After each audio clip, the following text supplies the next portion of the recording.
right, so we're recording. We're recording now. We're recording. All right. You want me to kick it off, or you want to kick it off? Mm-hmm. You want me to kick it off? Okay. Mm-hmm. All right. Y'all, this is B.M.B. back again. I don't know which show this is. we done multiple shows now, which is good. So we definitely getting out there, getting material out there. So we got Meldrick, aka Mel-Bone, in the house. Then we got Brent, aka B.M.B. What's up? Thank you, man. That's Brent right there. And Braxton. So we're about to get started. AKA y'all. King. Call me BG. B for King. But yeah, so we're gonna get started, y'all. There's some topics and some things going on now that we're gonna talk about. So I'm trying to think of what's been going on. There's been a lot going on within the last couple, last week or so. So I think the first thing we want to talk about, Bray, what you jabbed into over there? Probably some R&B. What's in my head? What's in my head? Yep, probably some R&B. Hey! R&B. Get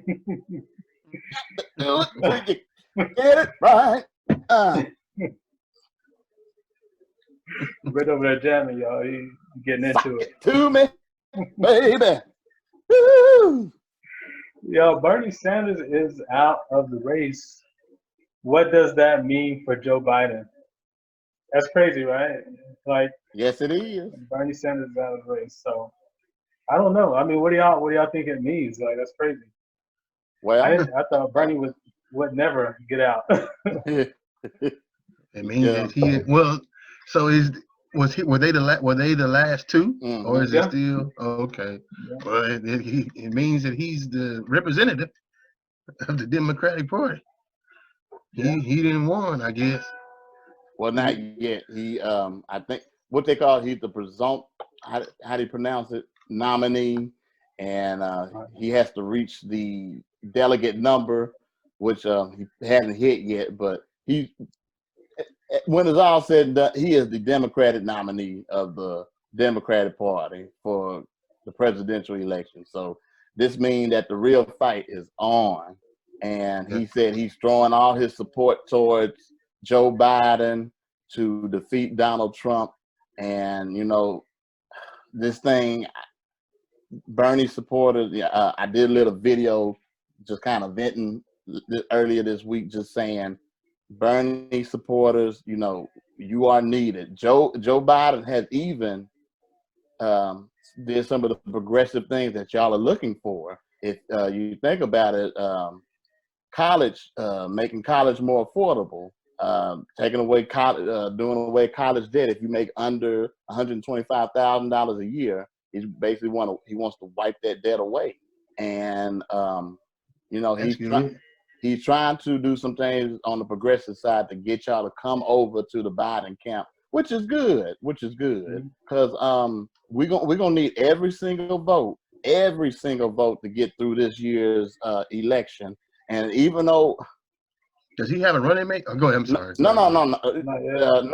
We're gonna talk about that later. Okay. He does not have a running mate yet. We're gonna talk about who we think or who should be a better running mate. But the thing is, right now, is trying to get everybody on the same board on what's going on here, which is to get Donald Trump out of office. That is the key thing right now. And we're going to talk about some other things dealing with the swing states that he won, but in the major cities, how many black folks did not vote. So our vote is crucial. It is key. It is vital. But my people who are called by his name, get out and vote. Yeah. I think they said humble yourself. I think that verse says humble you. I think that verse says my people who are called by is it my name? I know what the scriptures say, but the book of Brent say, my people, my black people who I have called, get out and vote. The Bible says humble. Well, yeah, they need to be humble at At the poll. at the ballot box and go vote. Be humble and be like, yes, Joe Biden, yes, Joe Biden, or vote straight Democrat, whatever. Okay, just get Donald Trump. Look what this man is doing to us. He is looking at these briefings like he's saying the ratings are through the roof. You worried, people out here dying, and you worried about your ratings on the briefings. Yeah.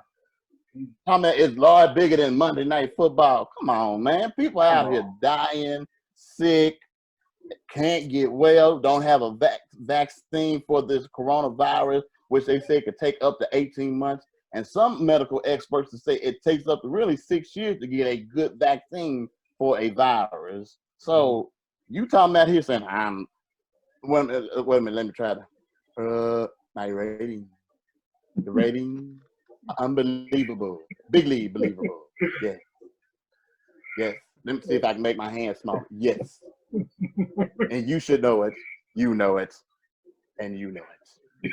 You're a terrible reporter. He does say that. He said, he talks about it. You're a terrible reporter. Like if anybody asks him a question that goes against what he is saying or that try to make him look bad, he'll tell him you're a terrible reporter, you're a wicked woman.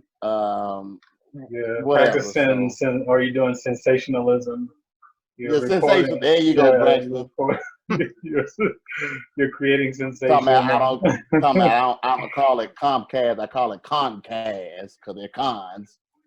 Yeah, but he's so good at swaying the media and like his voter support. Like they eat it up. Whatever he says, like he can say anything, and they don't care. Even if he's lying, like there's times where he's up there just lying, and other people come. Yeah. Big league. Bigly. If we really wanted to, we could have a youth food segment every week on him every week. But we got some other youth food moments, but he'll be in there one day. But we just did one. That was part one. We'll do part B here in a minute. I'm sorry.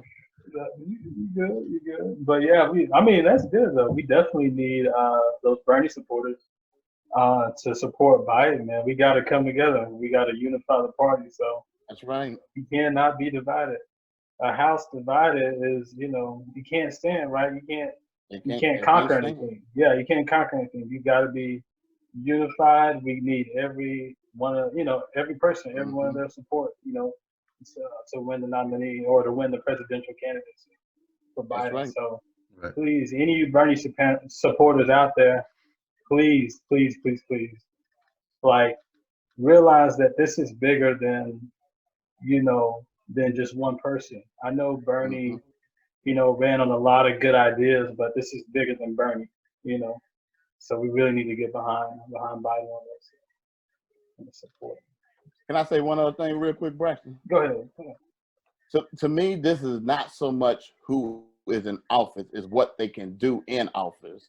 As of March 13th, Trump has appointed 193 federal judges to the bench. So what does that mean? These judges have life sentence. They'll be there for life. Right. And he's putting young, basically white right-wing judges in there that's going to go against our interests. Right. So, for example, I keep saying Wisconsin was the appetizer. The presidential election is going to be the main course for voter suppression. So real quick on that, for Wisconsin, they voted to let those people still go out and go vote in the midst of this pandemic. Right. And they went to the polls. They went to the polls to go vote. Yeah. And they wanted to do mail-in voting, but they voted to go ahead and let them vote anyway. Right. And then the Speaker of the House for the state of Wisconsin was wrapped up from head to toe, and like he going to service saying, "Come on, go vote. It is perfectly safe. Come on and vote. We're gonna be okay." Well, if that's the case, then take all that stuff off. what you had. Dressed like he was going into surgery. It was crazy. And everybody, they were holding up signs says this is ridiculous, this is sad, because anytime you vote lower numbers, it leans more towards Republicans. You vote more higher numbers, it's going to lean towards Democrats. So they know what they're doing. So just be on the lookout for this to happen in November if we still going through this pandemic. I pray and hope that we're not, but I mean, you never know. So we'll see. I just want to get that out. Yeah, no, that's good, Brent. I think they were either saying that some of the representatives, I don't know if it's in the House or Senate, that are from the state of Wisconsin, are also bringing, I think, like an investigation with the mail, because there were some mail-in ballots that people requested that did not get mailed out. Absentee ballots. Yeah, absentee ballots that did not get mailed out, and also some that were not counted after they were mailed back in after the deadline or before the deadline. And so, yeah, that's a big deal, man, because you think about what's about to happen. We got a presidential election coming. That's a big deal. And if we got, voter suppression happening this early in the year, we can't get this corrected, then there's going to be a bigger issue down the road. And I mean, we could possibly, because of what happens, we could possibly see Trump again, for another 4 years. Right. Yes. And just think, if you have another 4 years, that means nothing is off the table for him. You might, I'm not going to say that, but anything is off the table for him if he gets another 4 years. So that means he could have possibly almost 500 judges on the federal bench by the time he's through being the president, if he's all 8 years.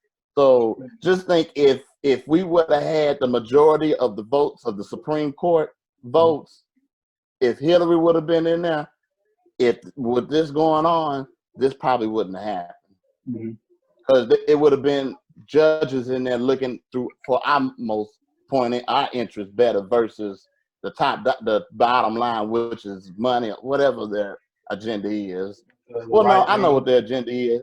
I know what their agenda is. 2043, when the nation becomes majority of people of color and they become more the minority. That's what it is.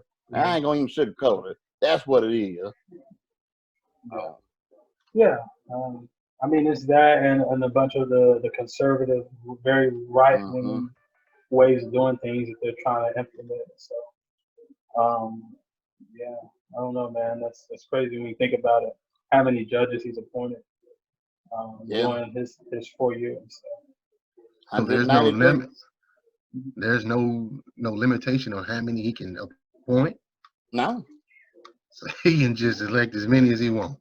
Right, because I think they do have to go through a hearing or whatever. But I mean, if I'm wrong, somebody look through this and tell me if I'm wrong or not. But I don't think there is a limit of how many judges he can appoint. Can somebody remove them?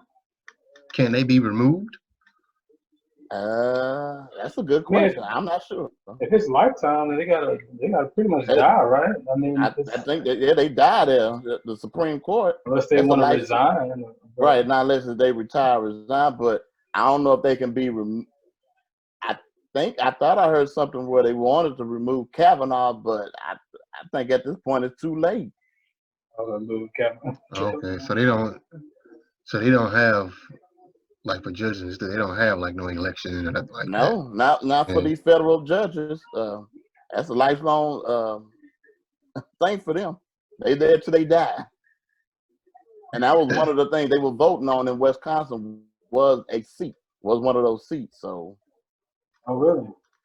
Yeah. If you read some articles and just kind of do some research, that the primaries were going on for the Democratic nomination, but there was also a Supreme Court seat for them in Wisconsin. So that could be another reason why the voter suppression was happening. You got it. Now, and so do y'all, in y'all's opinion, do they do voter suppression just because they think that they're gonna lose? Like, if there was no voter, if there's no voter suppression, and everything was fair, do they not think that they can win fair and square? I don't think so. They don't think they can. I mean, even think about it way back to when I think it was George Bush and I can't think Al Gore. Yeah, you know, and those votes. Yeah, and there were some votes that was not counted. You know, I mean, think about that. Yeah. And even, you know, with Stacey Abrams, when you have support out there like that, and these people who have been in these seats for years, or you know, in the what do you call it, the Good Boys Club, you know, they don't want to lose. They don't want to lose those seats. They don't want to lose their power or whatever it is they have. You know, and they're faced to someone like a newcomer or someone who's going to change things up, or to a minority group. So yeah, they're going to try to pretty much suppress you. They're going to try to hold you down. I mean, keep you from moving them out of office. Yeah, so I definitely think I think it definitely happens. You know, because they fear that they're going to lose. Because Trump even said it in one of the briefings about mail-in voting. He said, if we do mail-in voting, he said, a Republican will never win. That came out of his mouth in the briefing. Yeah. Out of his mouth. For example, in 2000, I'll never forget this. When the votes came in for Florida for the first time, it went to Al Gore. And then for some reason, they put the camera straight to Bush. And I'll never forget, he was saying, something about this is not right. He said, somebody get my brother Jed on the phone. Because Jed Bush was the governor of Florida at the time. He said, somebody get my brother on the phone. I need to talk to him. This ain't right. So then they cut the camera off. And probably like 30, 40 minutes later, they took it away and gave it to Bush. I'll never forget that. My dad was just like, y'all know my dad, he was just like, that's a blue. And then you brought up Stacey Abrams. Brian Kemp was the Secretary of State. Basically what that means is he runs the elections. Yeah, so that makes you. That's all that needs to be said on that.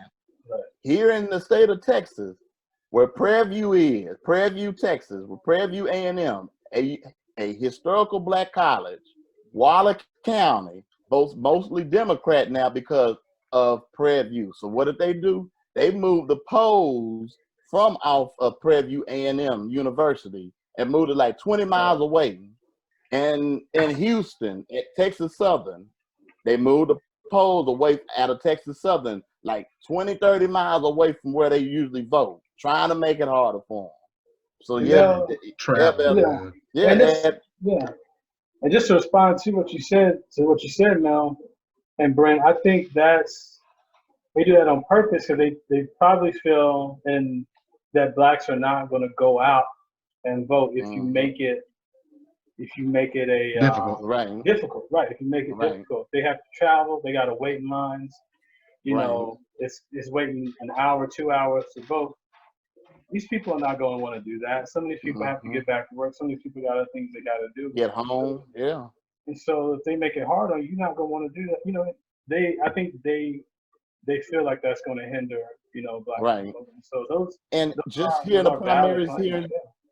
I'm sorry, Braxton, but just hearing the primaries here in Texas, against Joe Biden and Bernie Sanders in Houston, 7-hour waiting time. Right. Those people waited in line 7 hours at the polls. At the poll, just doing this primary election for Joe Biden or Bernie Sanders. They need to have a better system than that. Yeah, you would think so. They had voting in the same place. I think there's so many areas or districts or whatever voting all in one spot. So there's people waiting for hours just to vote in Houston. So that's another form of voter suppression. It shouldn't be like that. Right. You should have multiple places where you can vote. So that doesn't happen. Because if I was working there and I was a person that working there, man, I'd be mad. Because I would be, as long as those people are there waiting 7 hours, you got to be there too, working. And I mean, that don't make no sense. Yeah, it's not right. Oh. So yeah, just remember, anytime there's lower voter turnout, it'll lean towards more Republican.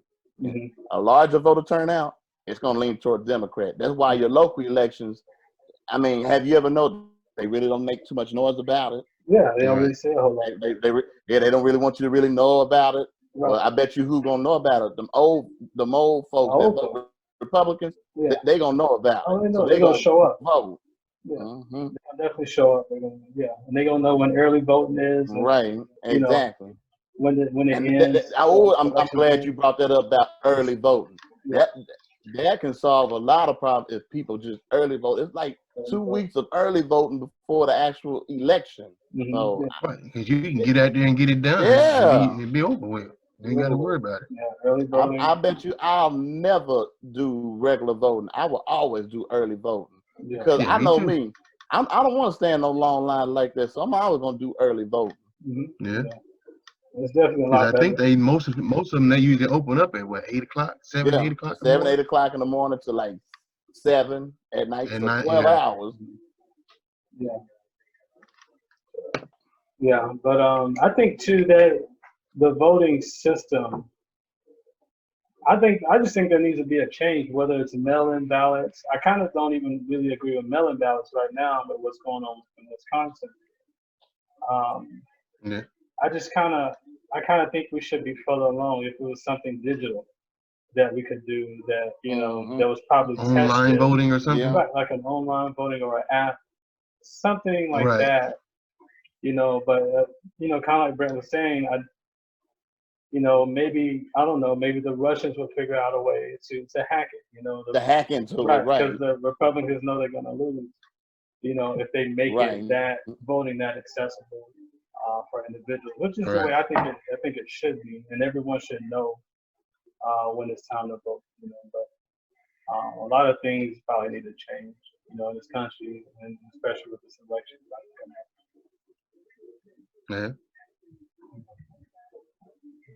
So because there are a few states that do mail-in voting, and I can't remember what state. Let's see, Colorado is one of them.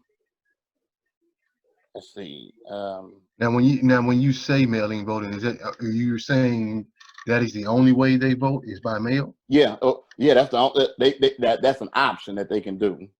Oh, okay. But I think you can still mail in and vote here too in Texas. Can you?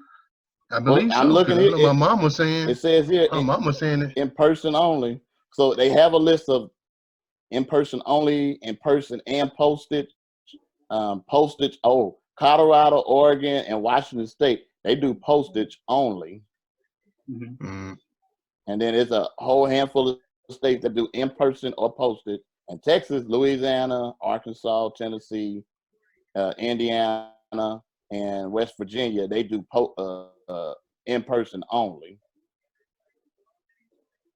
That's just what I'm seeing on this list. Maybe that's something that's been updated. Maybe so. Because I know my mom said she's mail-in voted before too, and then I think and a couple people that she know that they mail-in voted all the time. So, but I mean, like I said that may have been at one point in time versus now. I got you, Mildred. Applications for ballot by mail. To be eligible to vote early by mail in Texas, you must be out of the county, out of the on election day, or during a period of early voting. That's the only way you can do mail-in voting. Okay. Yeah, that's what the law says here in Texas. So yeah. So yeah. What else we got? So what we got? They got me fired up. So the first wave of stimulus checks have gone or been sent out. So I mean that's good. People are getting their money, getting their checks. People that really need it, hopefully. Yeah.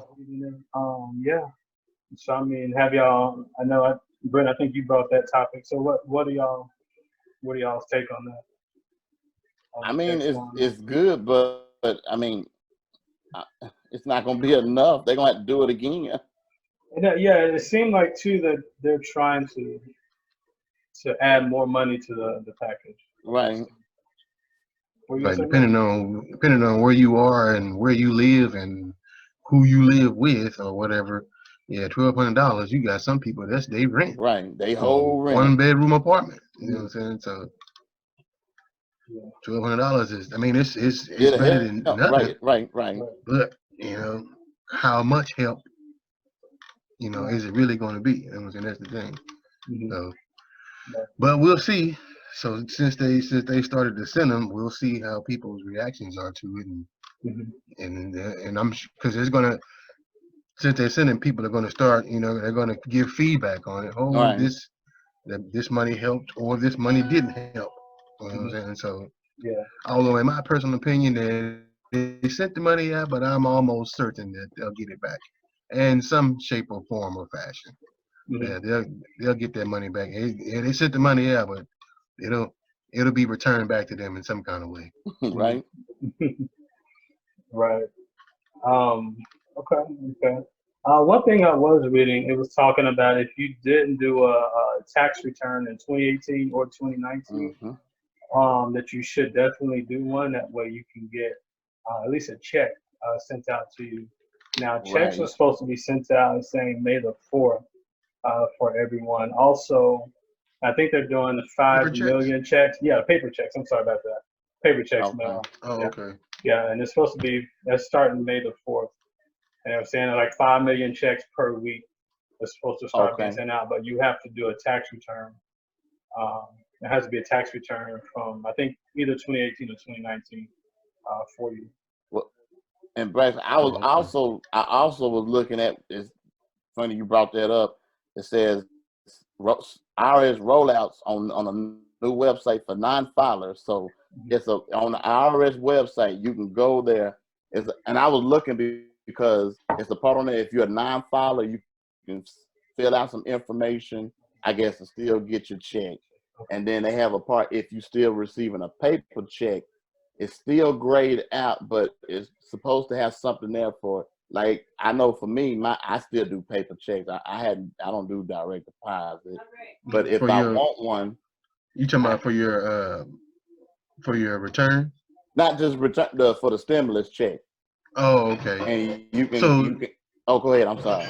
I just had a quick question. So if you had done, say you get direct deposit for your tax return, is it going to be direct deposit for the stimulus check? Yes. Okay. So how you had your tax return done is going to be sent to you the exact same way.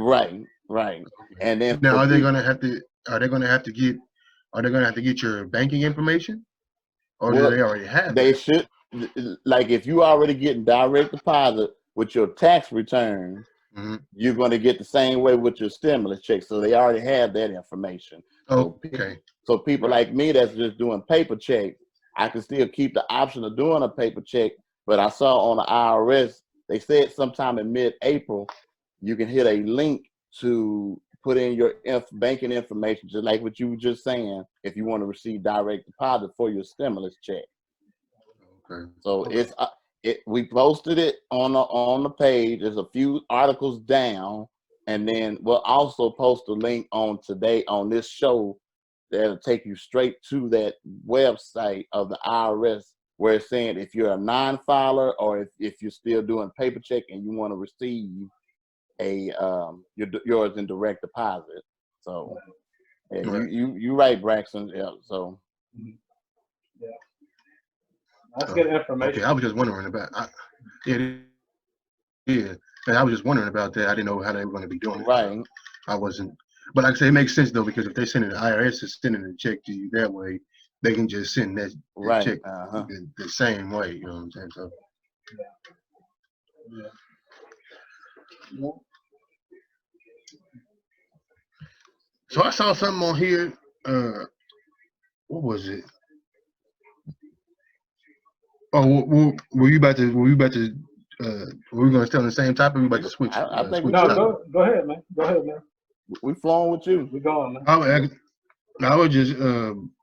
I saw. What did y'all? Let me go back to my my messages. I was just going off of the list that you sent. What was it? because we talked about Bernie Sanders and the stimulus checks and the black voters. Who was the bishop that you said they said that passed away? It's been a few of them. Oh yeah, it's Oh, been okay. a few on It's the one that I posted on our page, and it's the first presiding bishop, the first assistant presiding bishop of the Church of God in Christ, Bishop P.A. Brooks of Detroit, Michigan. He passed away from coronavirus. One of Bishop Paul Morton's, his eldest brother, I think his name is Bishop Charles Morton, he passed away. And countless other great men and women of God have passed away due to coronavirus. I mean, it's not a small list. Marvin Winans, B.B. Winans did an interview where he talked about him and his brother both had it, but they got over it. And B.B. was saying even while he had it, he was still working out, and because that same thing Chris Como from CNN was talking about. He was talking about he was still doing the same thing he did while he had it, because I think what Chris was saying is an infection in your lungs, so it's trying to get you to be at your downest. So that's why he was still working out everything. That same thing B.B. Winans was saying. He was still work out every day, even when he contracted it. And Marvin Winans, he did a post saying he's well, he's doing well. There are a lot of people that are getting over it. And I talked to my mom. My mom, she's a nurse. She believes, and I think this is just her, she's saying she doesn't think the ventilators are helping, because if the disease is in your lungs, she thinks it is spreading it. With the ventilator spreading it, spreading the disease. The disease is spreading it, the virus. Inside the body? Or just inside the lung. Okay. So I heard too, if you're on the ventilator, then that means that it got pretty bad.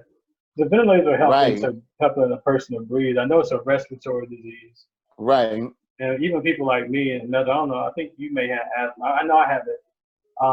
So I have to be careful, because it could affect me in a I guess in a way that's not, not really good.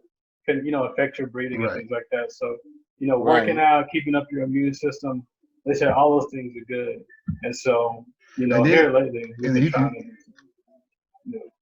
Right, and then if you also thinking about it, with it being a respiratory disease, the stronger your lungs are, from doing cardiovascular workouts, I'm sure like the better it'll be able to handle it. That's just like but that's your body, period. If your body is strong, if you end up with a disease or something like that, your body will be able to handle it better, because your body is physically, you know what I'm saying, it's physically fighting. Right, you know what I'm saying. Yeah, and when you sent that about those bishops and pastors, I looked up one. There was one guy in, I think, Richmond, Virginia, a pastor, and they were talking about, he was in one of his services and talked about how Corona, we're going to defeat it and it's not going to take us out. But then later on, he ends up passing away from it. Yeah, right. But he had a pre-existing condition. So a lot of people with pre-existing conditions or chronic conditions are higher, or I guess at more risk than if if you are healthier. So those, and also too, I guess that we're on some of these bishops and these pastors that have been affecting is the Black community, because it's affecting the Black community at a higher rate than it is other communities. And so that's something too that's important to note. And I have an opinion on that.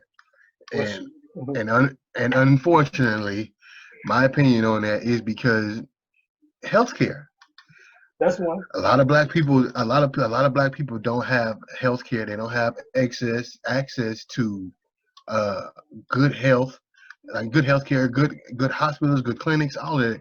A lot of people, they have to go to a city clinic or a free clinic, and those free clinics and places like that don't have enough staff, and their doctors and nurses and who all the people are working there, they're not making much money, and they're working long hours, and so those people really don't, honestly, they probably don't care as much, because they're not getting paid and they're working all these hours and they have to do more work than other people. So I mean, if you don't get the proper help, and the proper medication, of course, it's going to affect you more than anybody else. And like I said, unfortunately, in the Black community, there are a lot of issues with that. Right. You know what I'm saying? So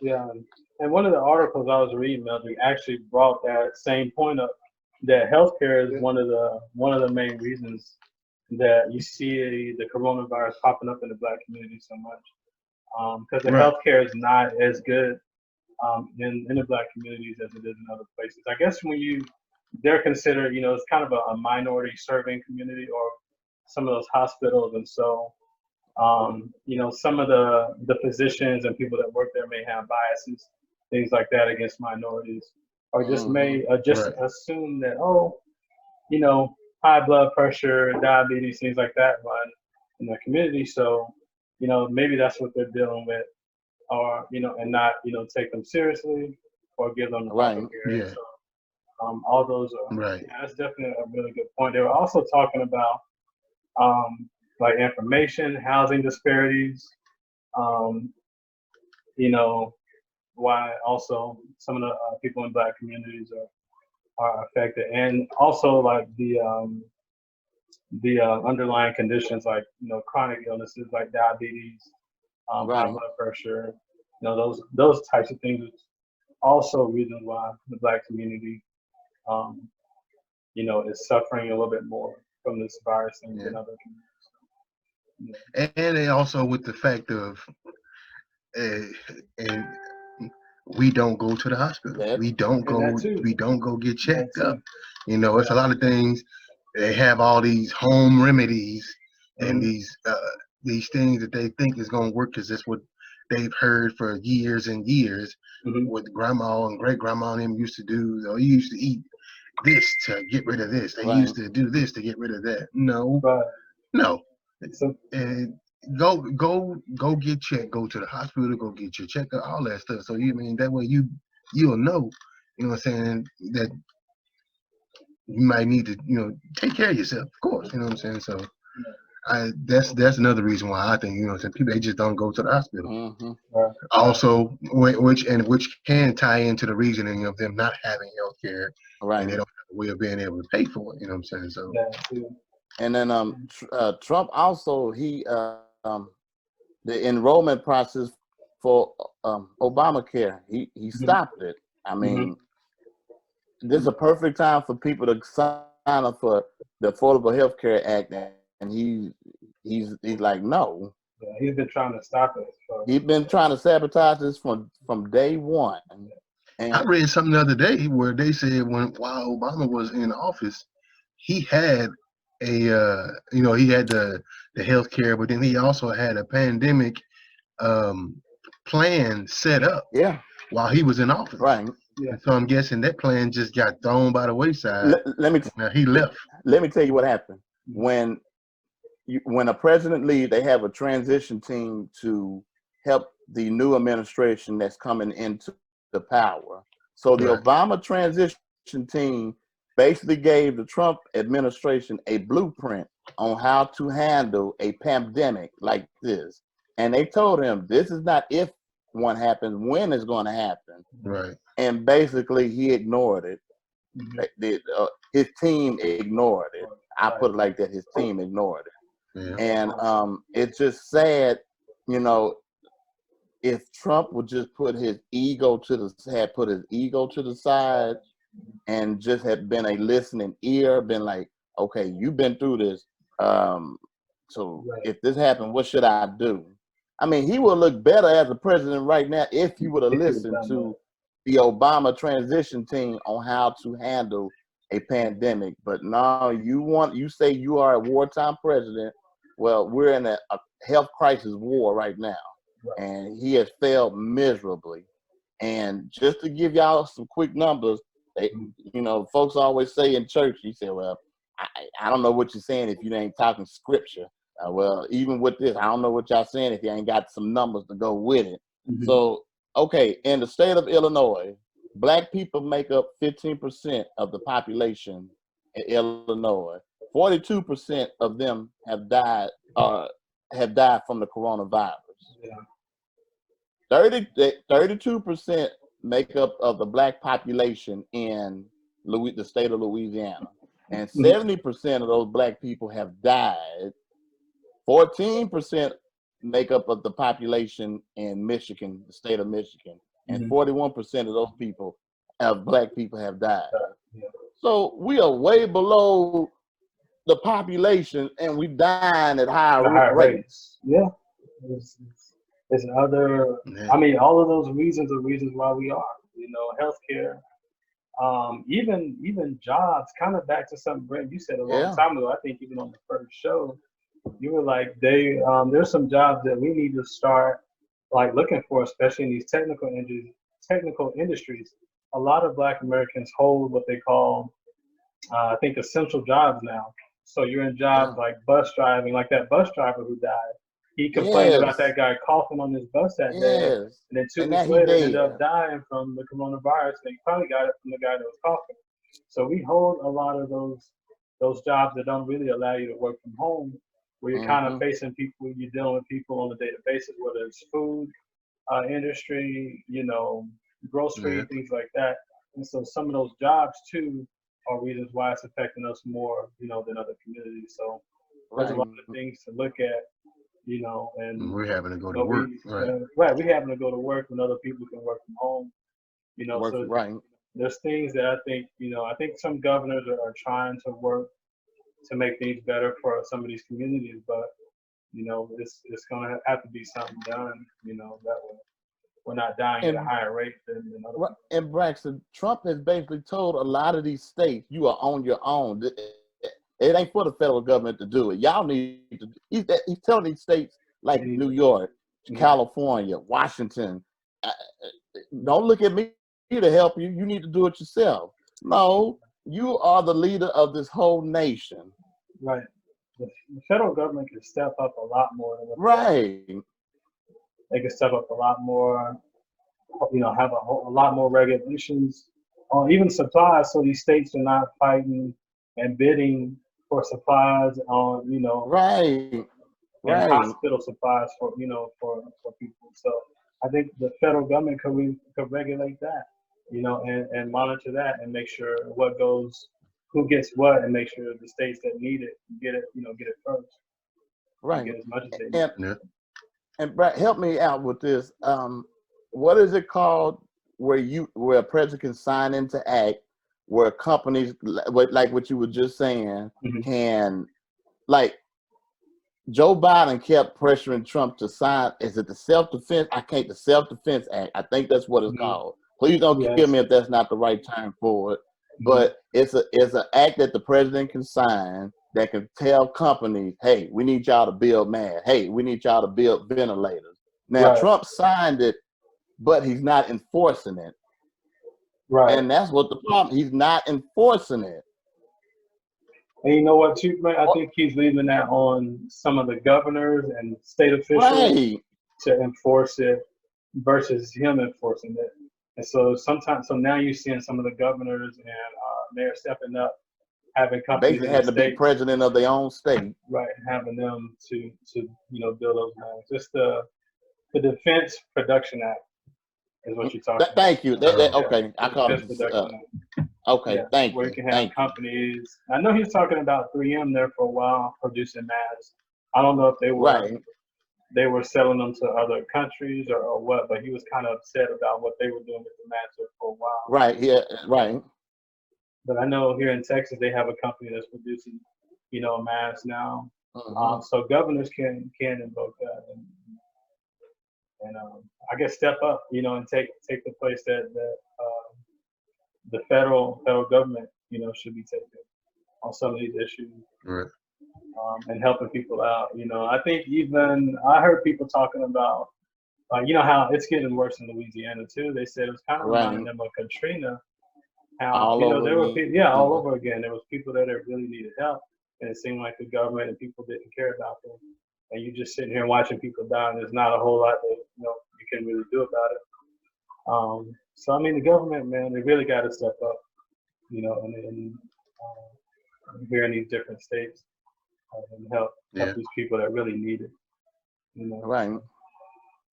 Yeah, it's crazy. Yeah. Very crazy.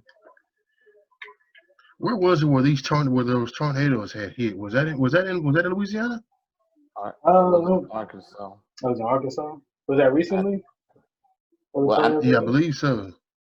I think I saw some on Facebook earlier. A couple of people said where some tornadoes had, because you know that bad weather we had that come through right. the other day, and so I'm guessing wherever it went, it spawned some tornadoes, and Really? it did some significant damage. I can't remember where exactly. Oh, it says it was in Mississippi. Some in Louisiana, yeah. Tornadoes in Mississippi and Louisiana. Okay. Yeah, Yeah, This is Sunday. crazy. It's like 6 people died from that. Wow. I didn't even know that, Mildred. I didn't yeah, know that. yeah. I saw some earlier, and I was like, oh, okay. And since we're talking about black folk, our people, Mm. and we've been talking about voting, I want to bring up, I thought was very interesting. In 2016, Trump won a lot of swing states. So Wisconsin, Florida, Michigan, Pennsylvania, and in Georgia, even though Georgia votes mostly red, but these other states mostly blue. And Florida it goes back and forth, back and Mm. forth. In Wisconsin, Trump won Wisconsin by 23,000 votes. In the city of Milwaukee, 93,000 black folks did not vote. Trump won Florida by 113,000 votes.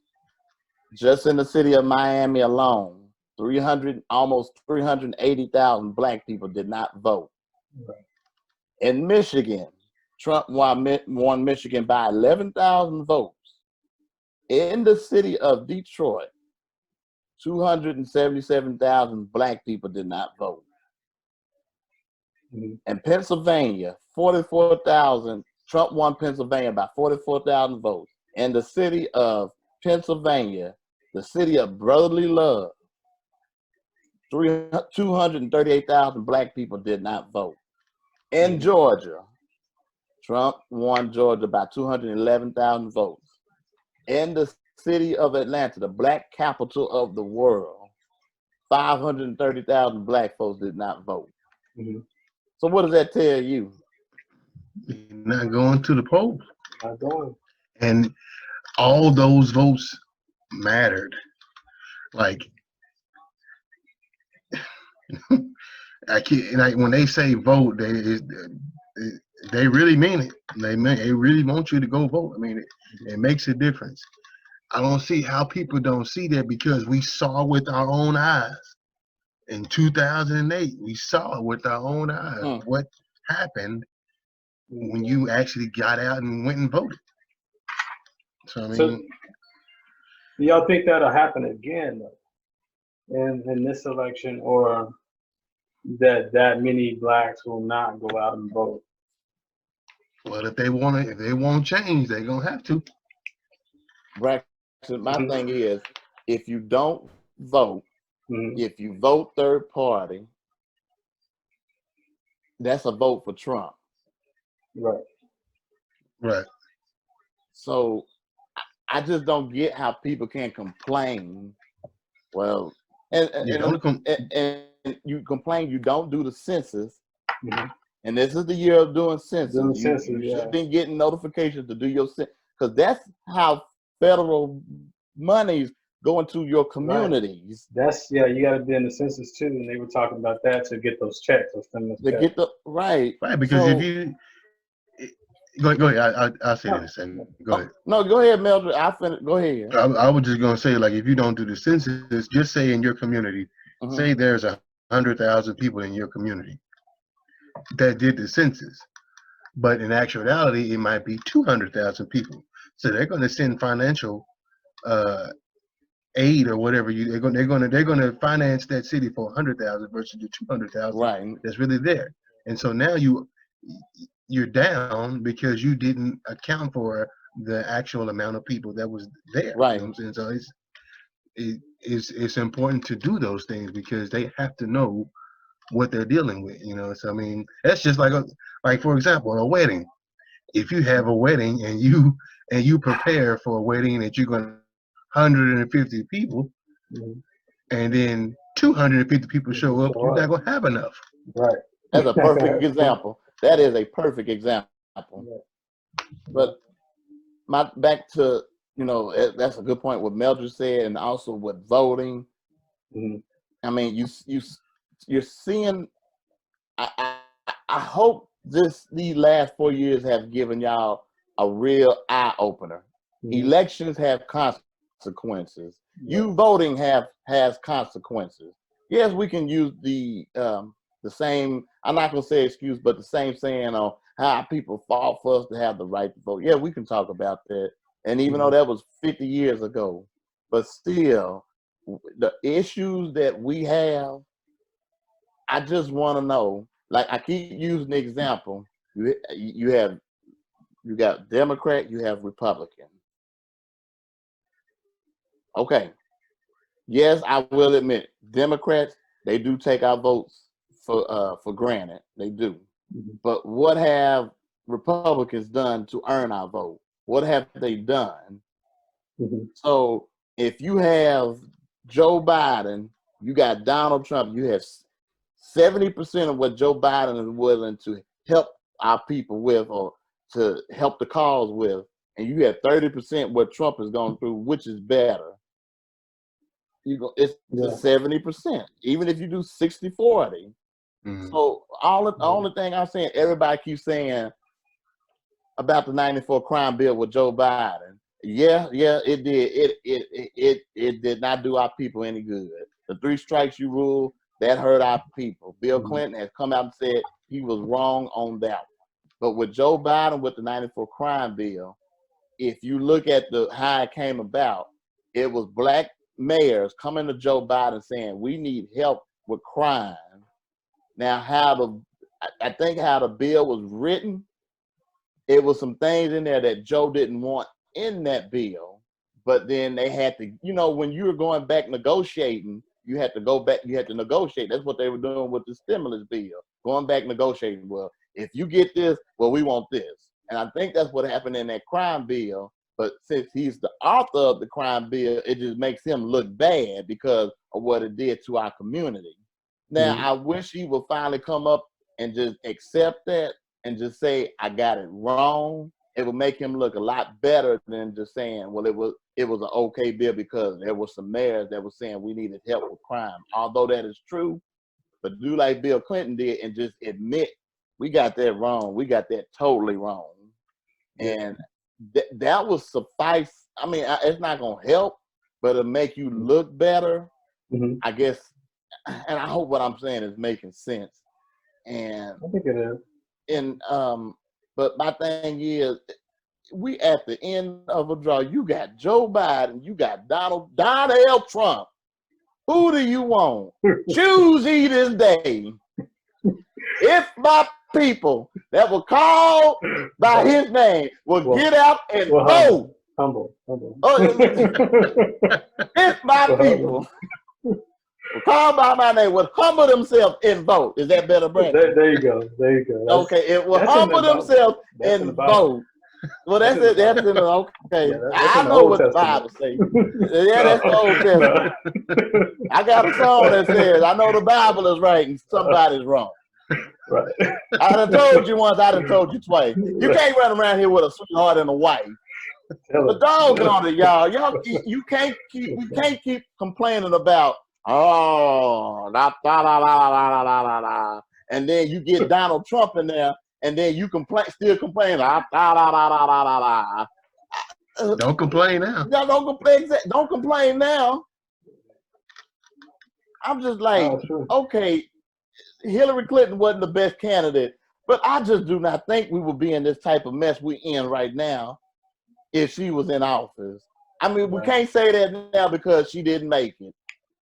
Right. But I hope y'all eyes are open, and instead of y'all complaining, this is what my biggest suggestion would be: vote and hold him accountable. Hold Joe Biden accountable. Yeah. Okay, Joe, you said this. We holding your behind accountable to what you said. Right. What you gonna do for our community? Right. Hold them accountable too. Hold them accountable. Make the NAACP go up there and say, "Hey, we need y'all to go to an agenda to Joe Biden and be like, hey, he said this and he ain't done a doggone thing. Just hold him accountable. But let me tell you something. You're not getting anywhere with Donald Trump. He don't care nothing about us. He's a 1%. Well, he's a so-called 1%er. Yeah. I don't even think he's worth all that money he think he worth. So, I'm sorry. He's a billionaire, right? Thank you, Lord. But what do you say? But then again, too, I know Biden's got his faults, you know, and things that people can say about him. But then I guess the flip side is too, and there are some things about Trump that people can say that Trump actually did about the economy, how strong the economy was, how people had more jobs, you know, his stand on certain like evangelical issues. I mean, what do you say to that? And people that feel like, you know, Trump has done, you know, something, you know, and so he's not all bad, you know. It's just some of the things. It's not just some. It's quite a few things that he does that a lot of people don't agree with. You know what I'm saying? And especially how he handles stuff, whether it be just a general issue or a government issue. Like, you know what I'm saying, he takes to Twitter and says stuff he shouldn't say and all that type of stuff. And so, I mean, it's the way he conducts business at times, which rubs people the wrong way, you know. So, and that's a major issue of why a lot of people, you know, don't agree with him and they just plain don't like him because of how he conducts himself, you know what I'm saying, at times. So and then of course, you know, some of the decisions he's made, of course, but you know, I think the main reason is because of how he is as a person is the reason why a lot of people don't like him, you know. So and then I think the big one there, Brent, Melvin, is the decisions, the bad choices, especially even here with the pandemic and the way he's handled it, especially at the beginning, and not taking it serious, and even in certain cases lying about how serious it was to the people. And then because didn't he say? Cause I think my mom told me that she had heard that when it first started, you know, to come around, and he was saying it was a joke or a hoax. Yeah, you know, he was saying it wasn't real. Yeah, and I think that's kind of what it comes down to. Like, it's just bad decisions, and it seems like it's one after another. You have what he did with the kind of like I was talking about earlier with Obama's transition team, and with the team who handled like the pandemics or things to deal with pandemics. How they pretty much got rid of them and didn't want anything to do with what Obama had already started. With what was going on with the what was that was happening when Obama was in office? It was H1N1. Yeah, like 2 people had caught that, and I think one that came to the Ebola virus. Ebola. I'm sorry, yeah, Ebola. It was only 2 people in the U.S. that had it, but people were going crazy and the H1N1 flu. Right. Yeah. People were going crazy about the Ebola virus when it happened, but only 2 people had it here. But he had kind of put things in place at that time with how to handle a pandemic. And Brent, like you were saying, it wasn't, you know, I guess it was, it's basically when it was going to happen, because it was going to happen, just because of the way, I guess, just the way viruses and things, how they work. It's just when it was going to happen was the key. And so I think it's just bad choices, even with the impeachment, how he dealt with that, and how he was basically trying to bribe this other country, you know, to get information on Biden before he would give them funds. You know, so it's just bad choice after bad choice. And you really, this is the president. You really don't need someone like that to be in office. I think Trump is trying to run his country how he runs his business. Right. And you can't do that. Yeah, you it's the United States is not a company that you run. Well, I mean, it is, but the way it's set up, United States, it is United States Incorporated because it's all about money. At the end of the day, it's all about money. It is. Yeah, I mean, when you think about it, it is, and it shouldn't be. I mean, it should be about democracy and people working together. But corporations, people with money, have a lot to say and a lot to do with that. Mm-hmm. You know. So I hear what y'all saying, but you just can't.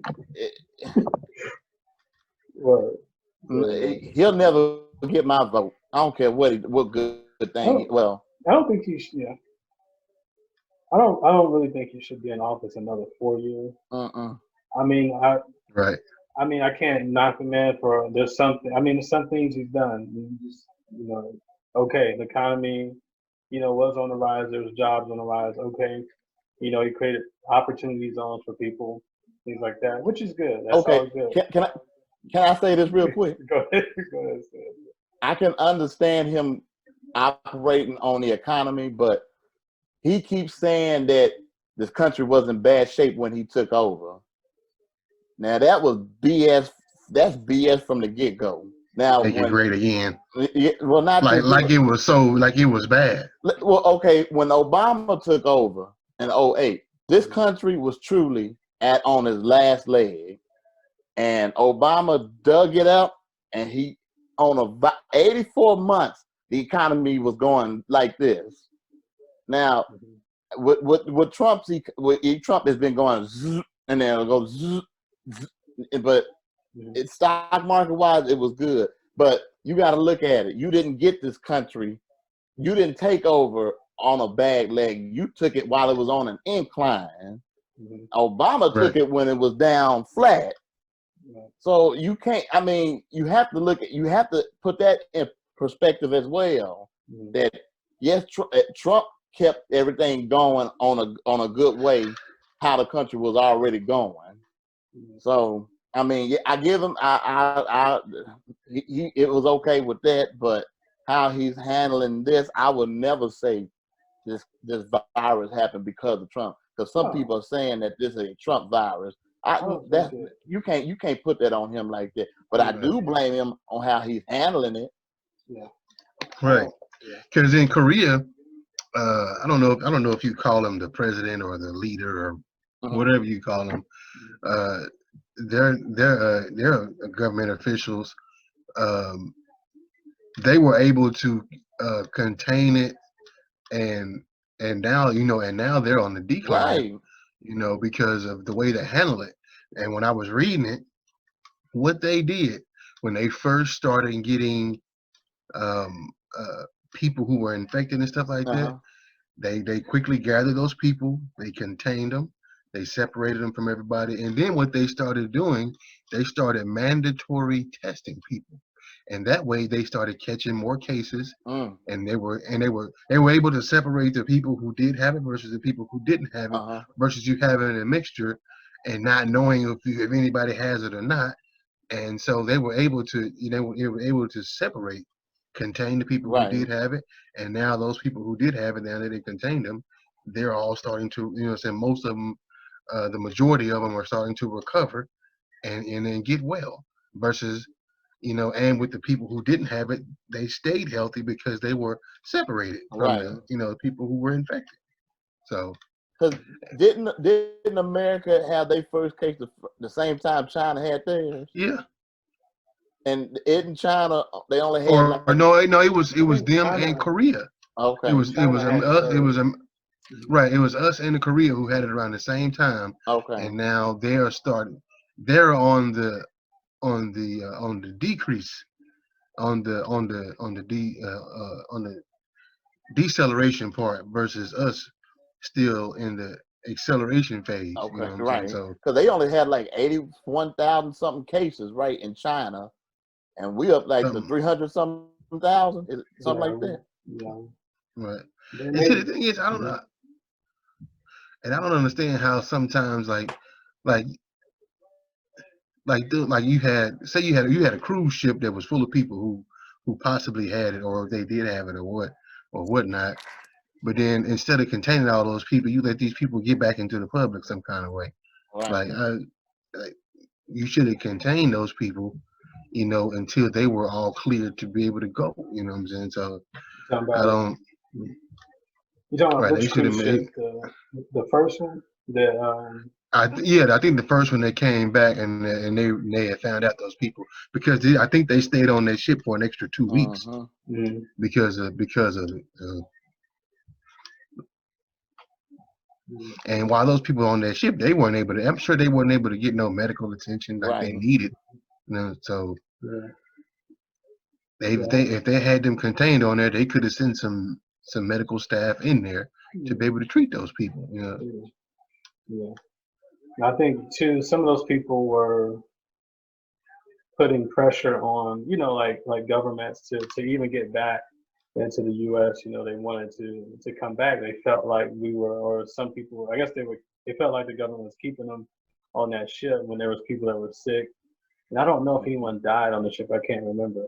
I don't Mm. remember either. Yeah, but I see what you're saying, Melvin. They could have done a little bit better job of maybe containing it and making sure those people were, I guess, quarantined before they let them off. But I think when they let them off in those certain areas, they quarantined them for so many weeks.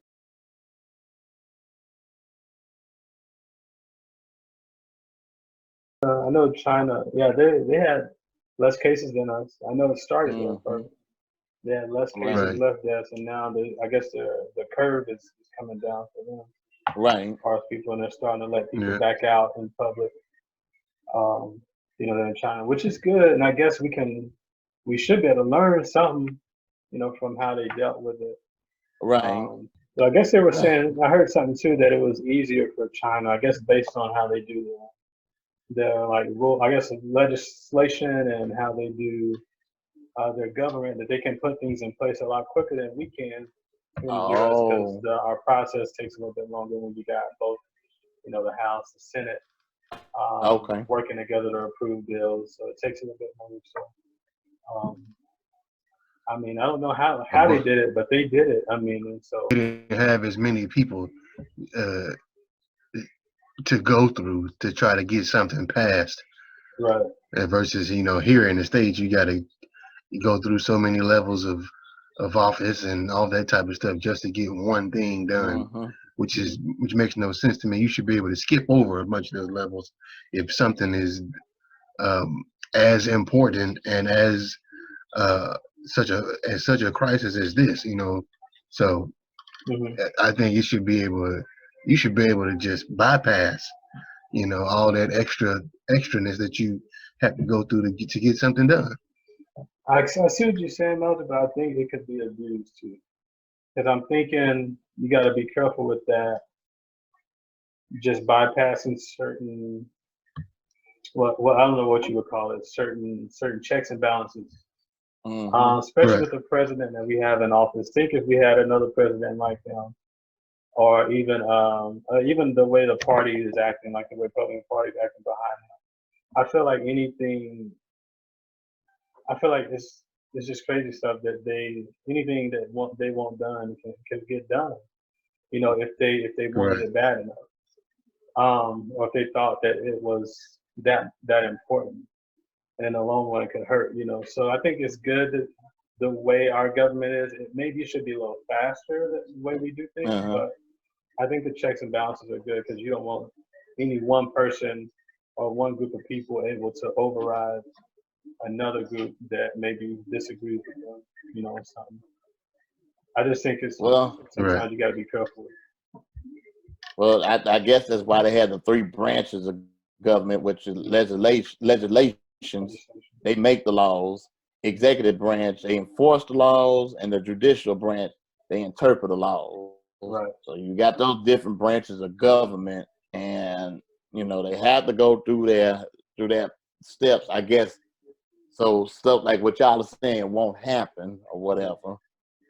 Yeah, but I see what you're saying, Mel. Maybe in a Yeah, case I of like do too. maybe there should be certain cases maybe that Like a calls state for of that. emergency, like Yeah, we're in. like a state of emergency. Like a pandemic plan. Right. That someone had in place already. Right. Right. Right. You're exactly right. Exactly right, man. Yeah. So I definitely, that's a good point. That's a really good point.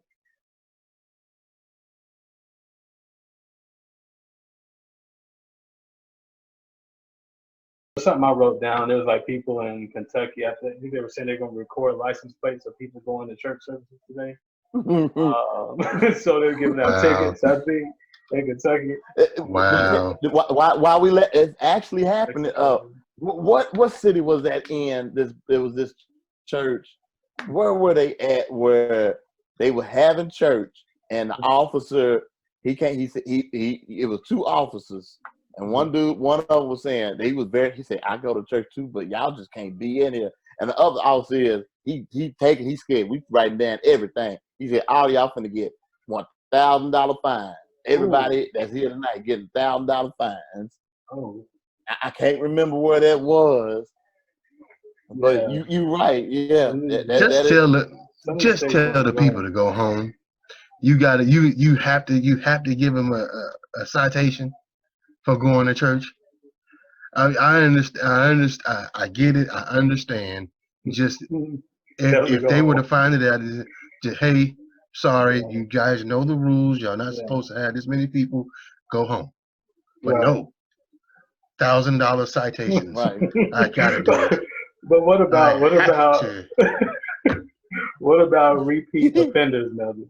So if you got someone, if you say you're a cop, say you're the cop. If you come by this church and there's all these people in it, and you know they're not supposed to be there, you give them a citation, but then the next week it happens again. What do you do? What are you gonna say? If you gave them a citation the first time, yes. Or if you did give them, I give them another because okay, yeah. If you gave them a citation, well, that's what happened with that one pastor. They kept finding him because he was having church service. They kept finding him, and then finally, I think they was like, forget it. We ain't gonna find him. We're just gonna take you to jail. And but that go along with that story. I was just reading to you about.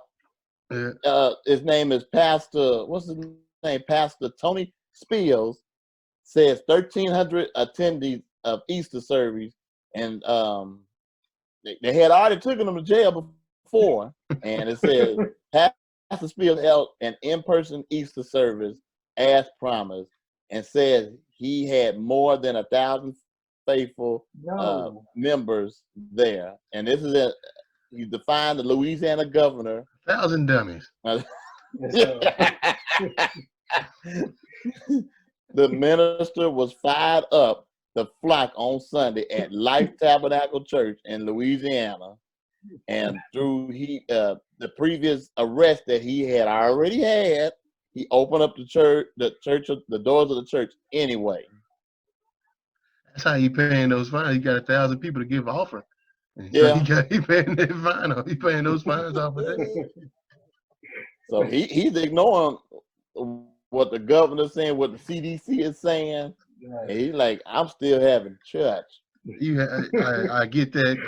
But you gotta use wisdom now. Please. Because if you had one person in that congregation out of those thousands who had it, and while somebody was praising, they may have sneezed or coughed, and they got on somebody. They sneezed and coughed, shook hands with somebody.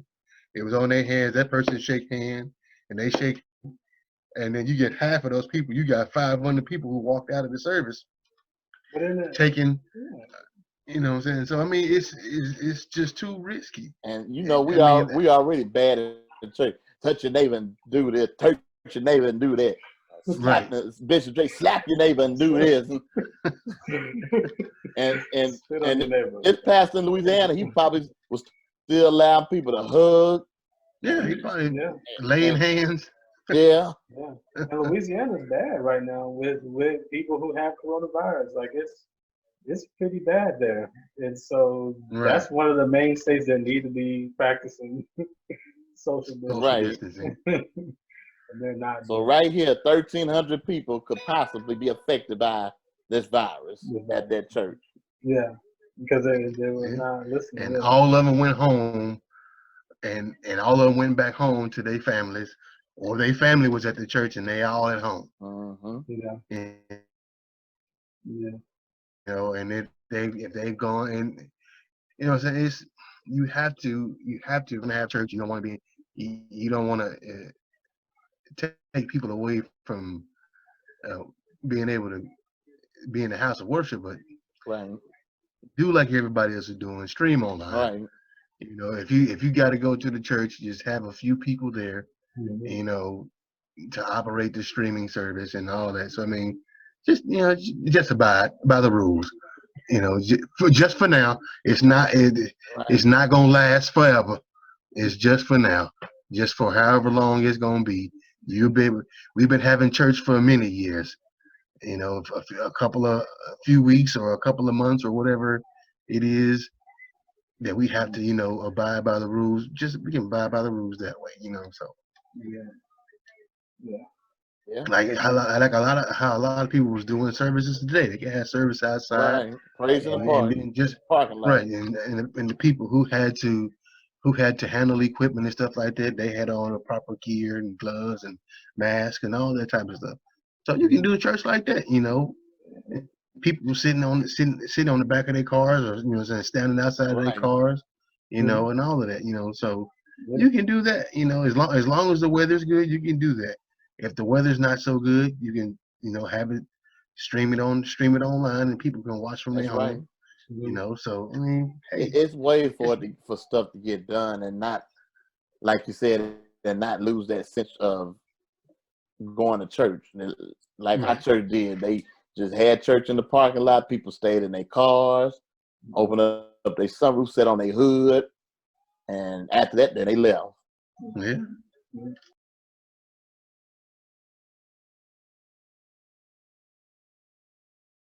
All right, fellas, here's a little game we can play. This is something short and simple.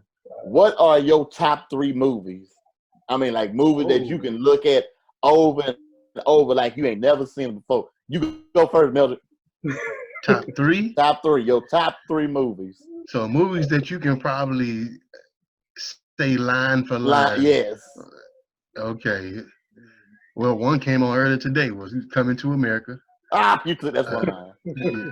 Well, I mean, I'm sure we're probably gonna have some of the same. Probably Coming to America,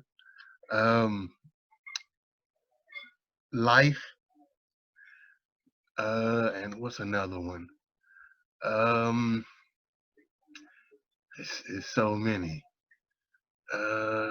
Let's see. Man,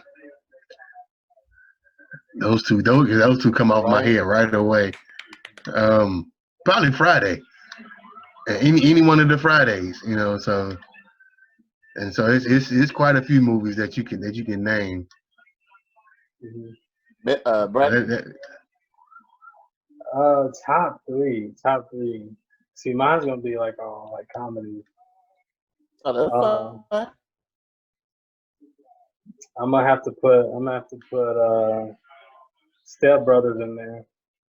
I feel like I can watch Step Brothers at any time. I could just laugh. Nacho Libre may have to be in there for me too. That's one of my favorite. Nacho Libre. Nacho. Oh yeah, yeah. Nacho what's his name? Jack Black. What's his name? Jack Black. Yeah, that's right. That guy. I would say that one, and then probably The Wedding Singer may have to be in there for me too. That's with Adam Sandler. Adam Sandler. Oh yeah. Yeah. So those are probably gonna be my. Do you really wanna hurt me? Do you really wanna make me cry? So funny. Well, my number one is Coming to America. I mean, I had to look at that movie at least 4 times a year. Yeah. Each season of the year, I had to look at it, and then Friday is my next one. Yeah. And then a lot of people, Soul Food. I love the movie Soul Food. So Yeah. But the thing with Soul Food that gets me is all that cooking Big Mama did, and that's what killed her, was the cooking. Yeah. Just like we were talking about how we can catch Rona so quick because of our poor appetite. I've been thinking about that the last few years, going like, all that good food she cooked with collard green, with pork fat in it, chitlins and pig feet, Fried chicken, macaroni and cheese with 12 different types of cheeses in it, fried fish, deep fried fish, sweet cornbread, unsweet cornbread, and all kinds of evilness. Yeah, and then that's what killed. That's what had her leg chopped off. Yeah. And I remember, and they said there's no blood circulating in your leg, Miss John. What was her name? Jones. Was that their name? Their family name? Anyway, she said that ain't nothing but a little turpentine with my herbs. That'll cure it. Trying to use them old home remedies. And that's exactly what I was talking about earlier. What you were talking about earlier. And they had they chopped her leg out. She went to a coma. She only woke up to a coma to tell her mind, I want you. Only you can do this. And then she went to a coughing fit and died. Poor Big Mama. Yeah. It's a shame. How was that? The Clark Sisters movie? Was it good? I think it's playing again now. It's playing again. But man, the lady that played Maddie Moss Clark. What you tell? Yes. All I think I can say is the Emmy for Best Female Performance in a what they call it, a TV movie goes to her. When she played Maddie Moss Clark, she played Dr. Maddie Moss Clark. I'm pretty, because it was a video a long time ago. I guess they had her looking just like Dr. Clark, and it was the first time Dorinda, Jackie, and Karen saw her as her mother, and all 3 of them were just crying because and Karen, you know how Karen is. That's Mama. I mean, it was a good movie. Kind of weird how they did their sister Denise. They just pretty much shined her away, but was she in the movie? They had her in the movie and everything. But if memory serves me right, she did an interview with Larry Reed Live, and she told her Larry had said she'd been in silence for 40 years, so he interviewed her, and matter of fact, he did a 4th interview with her yesterday, but it was pre-recorded, but he actually showed it last night after the premiere of the movie. And she had her say, she basically said they told her side of their perspective. It wasn't off from her. Okay. So I mean, because a lot of people I saw, they were saying the funeral scene, that one dude said the funeral was in September. It wasn't snowing. One dude said it. And then they were saying the funeral scene was just, it wasn't hot. Yeah. But it's made for TV though. It's Hollywood. So they did a good job. Kiara, she played her mama. She couldn't hit them notes like her mama, but Kiara played her mama. Each girl, the girl that played Dorinda, my God. Oh really? The girl that everybody, because I caught a good bit of the movie. So all these people, I'm guessing they were singing for real. Yeah, they were. They are singers for real. Okay. So I mean, they did an excellent job trying to catch their voices, because the Clark sisters have unique voices. You know, Dorinda, she like to scat like a jazz artist. All that what she be doing, and you got Karen doing all that. I don't even know what you call it, what she do. And then Twinkie, when Twinkie do that growl, woo, you can feel heaven shake. when Twinkie do that grab. And each girl they played their part, they did their part, but top hat goes off to the person that I can't remember. Her name is something Ellis. I can't pronounce her first name. Her last name is Ellis. She played She looked like Dr. Batty Moss Clark, acted like her. She took that shoe off and was throwing it at folk, man. Saw the part when it was talking about she was like, I forgot who she was talking to. They said, who do you think they are? The Jackson 5? And she was like, they better than the Jackson 5. Right. And I started thinking about it. I said, she sure was treated like she was Joe Jackson. Right, exactly. Because like, dang. You gotta look at that was I mean it was one scene, I don't want to tell the movie, but there was one scene in there where when Twinkie got married, and she just up and got married, and Dr. Clark was saying, you need me. And then Twinkie said, no, you don't need me. You just need another organ player. And it just got it. I'm just like, okay, did Twinkie tell her to say that, or how did they write that in, or whatever? Because and then the dude pushed Dr. Clark. I was ready to fight. And this was a part where Dr. Clark was starting to decline in her health. So and that was a heartbreaking scene right there. And then the scene where Twinkie sold her catalog. It was a good movie. If you have not seen it, check out the Clark Sisters movie. Executive produced by Missy Elliott, Mary J. Blige, and Queen Latifah. That's why I had to look it up, but I couldn't remember exactly who it was. Right. I was like, and wait a minute, they did that? I had no idea. And Bishop Sheard, he was a producer in the film. I'm pretty sure the Clark Sisters, they also had their roles in the part of how the movie went. But overall, it was a good movie. I can definitely, I could definitely look at it again. Yeah. Okay. And it's just good to hear our stories being told in the gospel arena like that, because they are the biggest selling group in the gospel music industry. So top off to the Clark Sisters. I hope they can get stuff together with their sister Denise. My thing is, I just don't want 4 of them looking at one of them in the casket saying, I wish we would have. You know what I mean? And that's with any family. That's with any family. You know, I wonder if they're gonna do one on the Winans. That would be a good one. But they were advertised they're doing a Salt and Pepper movie, and they're executive producers of it, and they're doing another doggone documentary on Whitney Houston. Will y'all let that woman rest? Oh man, God dog. Probably because they messed up the last one. Because who was it? Yeah. Was it Wendy Williams? Wendy Williams did Aaliyah. And that was a terrible mess. That was terrible. I didn't even look at it. They said that was so bad. They was going like, they saying, is this supposed to be R. Kelly?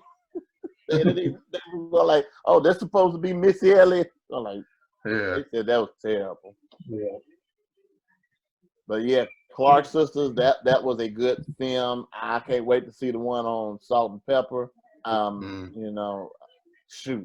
I still like the one on New Edition. That was a good one. Yeah. And Bobby Brown. And I think another one ain't Jodeci. That would be a good one. Yeah. And then they coming out with one with the Queen of Soul as Jennifer Hudson as the Queen of Soul, Aretha Franklin. So we'll see how that should be good, but I think they had to postpone the release date because of coronavirus. So so the Clark Sister movie, good. They gonna keep playing it over and over, so y'all get a chance to see it. If you didn't catch it on the premiere from last night, but like you said, Mel, it's on now. I think it's on now. Yeah. If I had to grade it, I would give it I'll give it an A. Okay. I would. I just think it's hard for you to tell somebody's story, especially if you don't have the consent of the family or the person themselves. So, like that Aaliyah movie, she didn't have the consent of Aaliyah's family or nothing. And the main reason why Ray Charles was so good because Ray approved it even before he did it. He approved it before he died. He died while they were doing it. Reason why Tina Turner, What's Love Got to Do with It was so good because she was involved with every aspect of that film. Yeah. Yeah, that was good. Tina Turner, that was really good. Same way with New Edition. Reading what they were all involved in every aspect of the film. So that's why some of these biopics are good. Some of them are not. I mean, reading why that one Angela Bassett was the director. It was good, but it wasn't good. It was okay.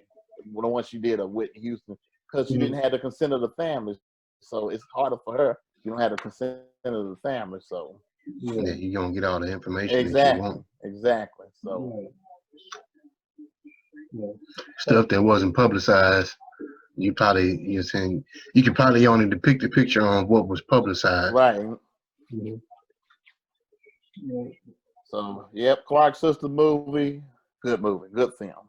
I guess is that it for us tonight, fellas? I think that's it. That's it. We kind of 10 o'clock. Is it? Yes, 10 o'clock. Yeah. Dang. So we started. Another one in the books.